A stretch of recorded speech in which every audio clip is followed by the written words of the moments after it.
This call is now being recorded. Hello, this is a prepaid call from Bishop. a prisoner at the Michigan Department of Corrections. Hello, everyone.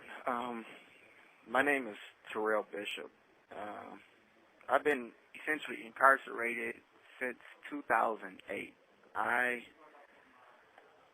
Prior to that, I had a really good life. I went to college, had a great job. I worked Department of Homeland Security, and I worked for the city of Detroit prior to that.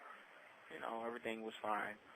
In 2008, I met someone on a telephone chat line. Long story short, just found out she was the wrong type of person. And her and her two children, they were at a staying with me temporarily. I had known them about 3 weeks. Well, long story short, like I said, she had stolen something from me, and I told her and the kids had to leave. I bought Greyhound bus tickets for them to leave, and she dialed 911 and said that I was threatening her and told her that I was going to throw her and the kids out the window. I got arrested in Oakland County for this. I went to trial thinking, okay, I would beat this. There was no harm, and it didn't happen. I learned the hard way that the system is really harsh. They just pushed me straight through the system. Somebody accuses you of something, you get pushed through the system. And I ended up doing 3.5 years for that. I got out, and I tried to recover my life. But I was also trying to sue for what happened. And in the process of that, I ended up getting locked up again for the case that I'm currently in prison for. This is less than 20 months later. Same county, essentially the same prosecutors, the same every bit. Judges, same everything. In Oakland County, if someone accuses you of a crime, they're going to push you through the system. You don't have a fighting chance. Even with a paid attorney, you don't stand a fighting chance in Oakland County. It's just the way it is. I was accused of arson. They said that I came to a house out in Troy. They said that I threw gasoline on the front porch, set it on fire, and took off running. The neighbor was sitting on the porch next door, never seen anything. This all occurred because I was dating someone. We had a child in common. Her father did not like me, and this was his way of getting me out of the way. So when I was arrested, I thought it was a joke. I said, okay, this can't be right. Oh, why didn't you start a fire? They're interrogating me. I didn't start a fire. I'm telling them this during the interview. By the time they got done typing up a 23-page police report, it had 5 different confessions in it from an officer named Kristen Schiller of the Detroit Police Department. She typed in the report over and over again that I admitted to setting the fire, that I was disgruntled over the breakup and our child in common and different things, and the prosecutors took it and they pushed me through the system. When I got the discovery, I found out that Detroit police actually put a gasoline can with gasoline in it in the back of my truck and said that I was riding around with this gasoline, and that was the gasoline that I used to set this house on fire. And the house was never set on fire. The house actually, it was just a welcome mat that was burned. But with all of that being said, it's just the corruption is horrible. I had cell phone records. Literally, my cell phone records showed exactly where I was. At the time, my cell phone number was 248-667-1157. The activation tower, the facing information, all my incoming, outgoing calls showed my location, my GPS. Everything showed that I was nowhere near the crime scene. They hid all of that. I had witnesses that was with me at the time of this so-called fire. They hid all of that. They pushed me through the system, and I've been in prison for 8.5 years. Now, let's talk about the system. Once you're in the system and you file for an appeal, the transcripts that they give you, they edit them. All the transcripts are phony. I got my transcripts for an appeal, and it's words in their testimony that never occurred. They took all the evidence out that was in my favor. It's just a really, really sad and unfair system. So I've been trapped in here, all of this time. It's a mental struggle every day.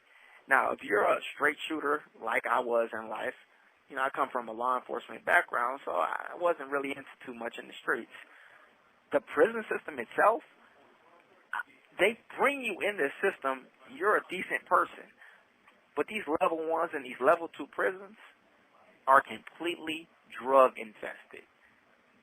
You can get any drug that you want on the yard at any prison in this system. Every single level 1 and level 2 is a drug cartel. The state of Michigan only wants to keep these prisons open so they can continue to run these mini drug cartels. This level 1 has unlimited amounts of meth, unlimited amounts of marijuana, and it's all brought in by the administration. It's a sad situation. So you come in here, you're sitting around, they say, oh, they're reforming us, they're protecting society. No, you're not. You're averaging about $1 million a year in drug transactions. That's why you're keeping the system open. You're not keeping the system open to keep society safe. You know, so I'm leaving this message because I'm at a breaking point at 8.5 years. I've been unfairly, unjustly convicted twice by the same county, the same judges, the same prosecutors out of Oakland County. And I need help. I'm looking for anybody, lawyers, anyone, advocates that can reach out to me. My name is Terrell Bishop. My prison number is 619-748. If there's anything that you can do, I'm just asking, please contact me. Hit me on jpay.com. You know, type in my number. I'm available. Like I said, I'm in here currently. It's an arson case. The whole entire state knows the arson never occurred. But here I stand. That's about it. Also, I can be reached on my Notes from the Village. Contact me at Notes from the Village. I have a profile page that's been placed on there by Darnell. He's been an awesome, great help, you know, and just reach out to me, please. Anyone out there, you know, help me. If you're an investigator, a lawyer, just anything. Hey, if you just want to write me and say hello, tell me to hang in there. I need the mental support right now. Thank you so much, and thank you to Darnell and Notes from the Village also. I so appreciate you. Thank you so much. Man, you're welcome. You know, it's just a small service. I just hope that, you know, it helps move the needle in some way in your favor. Yeah, yeah.